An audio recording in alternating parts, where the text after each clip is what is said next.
Assalamualaikum warahmatullahi wabarakatuh. Halo, perkenalkan nama saya Azri Mufasa Abdillah dan saya berasal dari Sekolah SMA Negeri 15 Surabaya. Pada kesempatan kali ini, saya ingin menjawab soal uraian cerdas cermat wawasan kebangsaan. Untuk menjawab soal nomor 1, berdasarkan ketetapan MPR Republik Indonesia nomor 1/MPR/2003 tentang butir-butir pengamalan Pancasila, kita bisa lihat dalam pengimplementasian sila kelima, yaitu yang berbunyi menjaga keseimbangan antara hak dan kewajiban. Kita sebagai warga negara Indonesia memiliki hak untuk mendapatkan pekerjaan yang layak, hak untuk mendapatkan pendidikan, dan juga hak untuk memeluk agama. Tetapi di sisi lain kita juga memiliki kewajiban, seperti menaati aturan rambu lalu lintas dan juga membayar pajak. Pajak yang telah kita bayarkan nanti akan dikelola oleh pemerintah Indonesia sehingga digunakan untuk mensejahterakan rakyatnya, seperti pembangunan jalan tol, dana pendidikan, dan juga pemberian gaji ASN, TNI, dan Polri. Di sini kita bisa melihat bahwasanya pelaksanaan kewajiban tadi memberikan manfaat untuk pemenuhan hak kita sebagai warga negara Indonesia.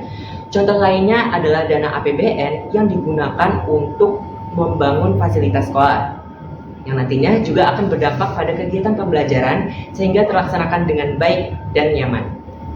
Selanjutnya, Pancasila adalah nilai dasar fundamental bagi negara Indonesia. Berarti, Pancasila memiliki kedudukan yang paling tinggi dalam tata urutan peraturan perundang-undangan.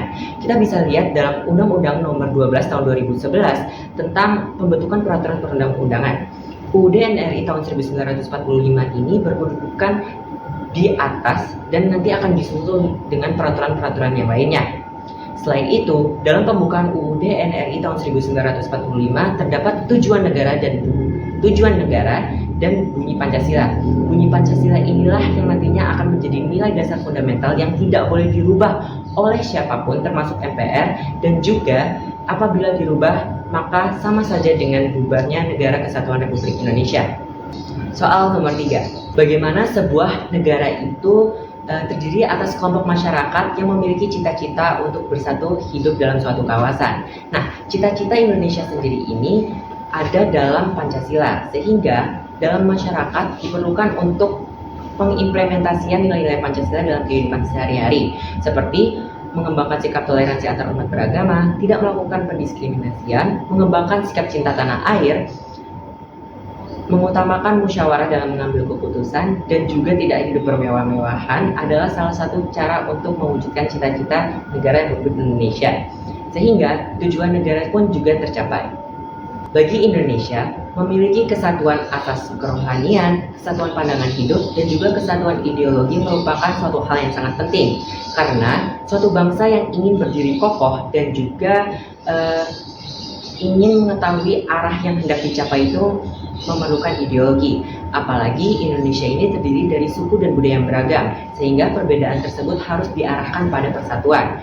Selain itu juga, bagaimana para pendiri negara Indonesia ini memiliki jawaban atas alasan mengapa perlunya dibentuk dasar negara Indonesia, yang nantinya pada sidang BPUPKI yang menyampaikan hasil atau usul gagasan dari pikiran mereka sendiri membuahkan hasil dasar negara Indonesia, yaitu Pancasila sebagai ideologi terbuka, yang berarti nilai-nilainya itu dapat berkembang sesuai perkembangan zaman, menjadi filter atau penyaring budaya dari negara asing, dan juga nilainya itu diambil dari budaya dan adat istiadat negara Indonesia itu sendiri, seperti gotong royong. Yang terakhir, soal nomor 5. Pancasila sebagai sumber dari segala sumber hukum, berarti sistem hukum nasional harus berlandaskan pada Pancasila dan tidak boleh bertentangan dari Pancasila. Selain itu, Pancasila digunakan untuk mengatur penyelenggaraan negara. Dan juga Pancasila digunakan untuk mewujudkan cita-cita hukum bagi dasar negara, dan juga Pancasila ini mengandung norma yang mengharuskan pemerintah dan penyelenggara seperti partai politik memiliki nilai-nilai dan berpegang teguh pada nilai-nilai Pancasila. Sudah, terima kasih. Sekian jawaban soal uraian cerdas cermat wawasan kebangsaan dari saya. Saya pamit undur diri. Wassalamualaikum warahmatullahi wabarakatuh.